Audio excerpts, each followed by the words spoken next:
Hey, welcome back, guys, to a new YouTube video. I haven't been posting in a while. I think I posted on Thursday, maybe Wednesday of last week, but now I'm trying to get more active again. So today is Sunday, right before the market starts, which is tomorrow, and we're just going to look at some stocks. I don't have the Excel spreadsheet open today. I just want to do something a little bit more different. Just talk about certain stocks. Okay. So the first thing we're going to be looking at, guys, is CrowdStrike. Okay. So I do have calls on this at 216. So if you look at the 1 week chart, um, it went all the way down, I think, to 198 over here.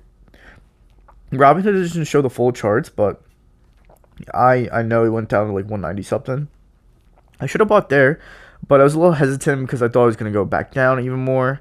But I know a hedge fund manager doubled down somewhere between 220s and the 230s, and I saw 216 as an opportunity over here, and I bought in calls. I'm just holding my calls now. I'm up a significant amount, and I might sell early. I don't know because it all depends on the time.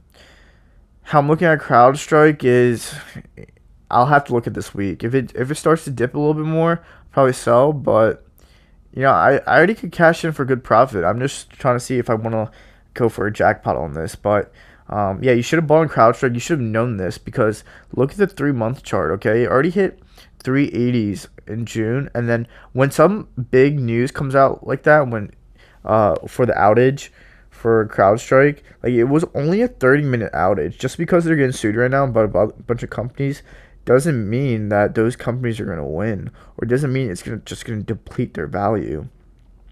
So CrowdStrike, I wouldn't say it would go up to 400 or like around 400, maybe 300s, maybe high 200s, and then that's a safe place to sell. If you wanted to buy in CrowdStrike now, I wouldn't even think about it. It's too late, I believe, because there's a lot of risk. If you want to buy CrowdStrike and you think it's going to 300, go for it. I'm not. I'm just holding on to my calls.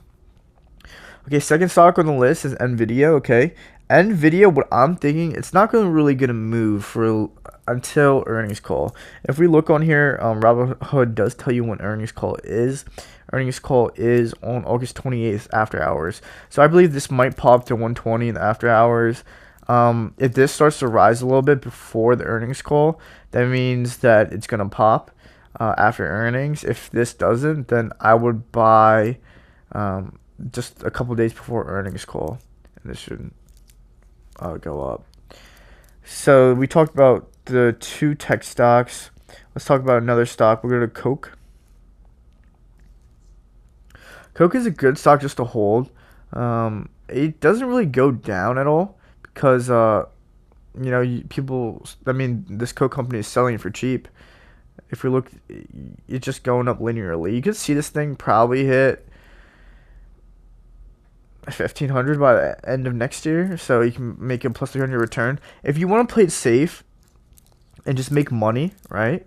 If you just want to play it safe and make money and not have to do anything, just buy gold Coke. Coke is really safe. It's like an index fund, but yeah, I believe it's just going to keep going up under the leadership it has currently. And yeah, also they beat their earnings every time, so yeah. All right, next on the list is, let's go to Domino's. Domino's is at 438. I bought it at 421. This is a good stock for when there's a recession and when food prices are high, and that's what currently is happening in the market. If we go and look at, what's the other one? McDonald's. McDonald's is going to go up. McDonald's leadership is great at the moment, and a lot of people are buying McDonald's because it's cheap food and they have value meals. So I believe that even though it's 267 right now, you could see this thing go back to like the 300s end of year, or yeah.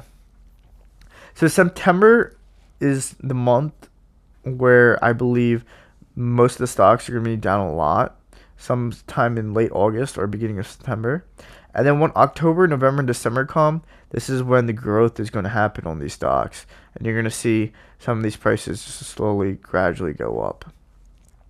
So that's McDonald's. What else should we talk about? I know I don't have the Excel spreadsheet, but maybe I don't want to talk about telecommunications because That's like a different topic. We can look at Meta, not MetLife. Meta. Meta's at 517. If you bought in when it went down, like this, like if people bought calls at 438, okay, and 450s, it's 517 now. You would have made a lot of money off of Meta. Meta is probably gonna keep going up. You know, they are a powerhouse. I have a lot of information on Meta. If you guys want a deeper analysis on these stocks, I can probably give it to you guys if you guys really care about it. But I think Meta is a good buy. Even at 517, you can see this hit 530 soon.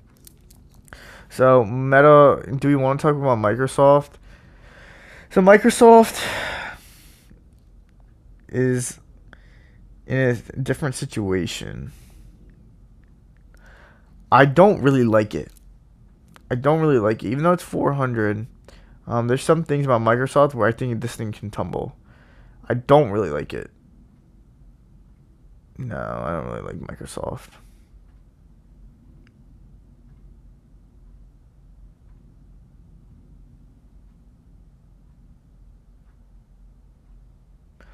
I wouldn't even touch it. It could go up, could go down. I wouldn't touch Microsoft.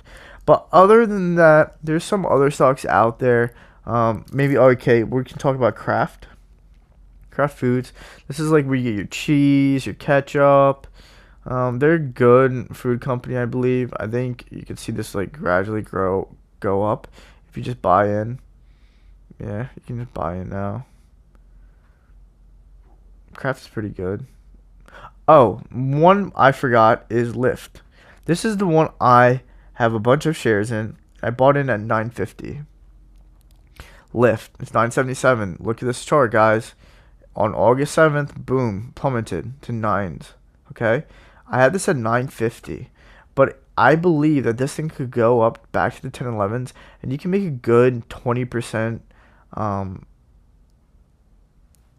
20% profit on this thing. I wouldn't buy calls, I would buy shares. The only competition between Uber is Lyft, and Uber's doing great. So I'm thinking Lyft is going to do the same thing. Also, sometimes the prices on Lyft are actually cheaper than Uber, so you're saving money on that. I would definitely go Lyft. Yeah, so that's what I did. I mean, we'll see if it goes up, but I believe it's going to go up. If you guys want any more of my plays, I can tell you. There's so many plays I have. It's so hard to trade at the same time, and I'm also running a tech company. So it's tough to really explain the processes I come up with because all of this is kind of like a story, right? The stock market is a story. It's the narrative that people are portraying out today. Maybe a company's doing good and making good earnings, but the story's just bad, and then there's a bunch of future predictions as well. So it's really hard to explain to someone how I think when I'm playing in the stock market. And you also have to think that you're not going to win on every play, okay? You will at most win at least, okay, not at most, but you will win. If you're a good trader, you'll win 70% of your trades. You'll win 7 out of 10 of them.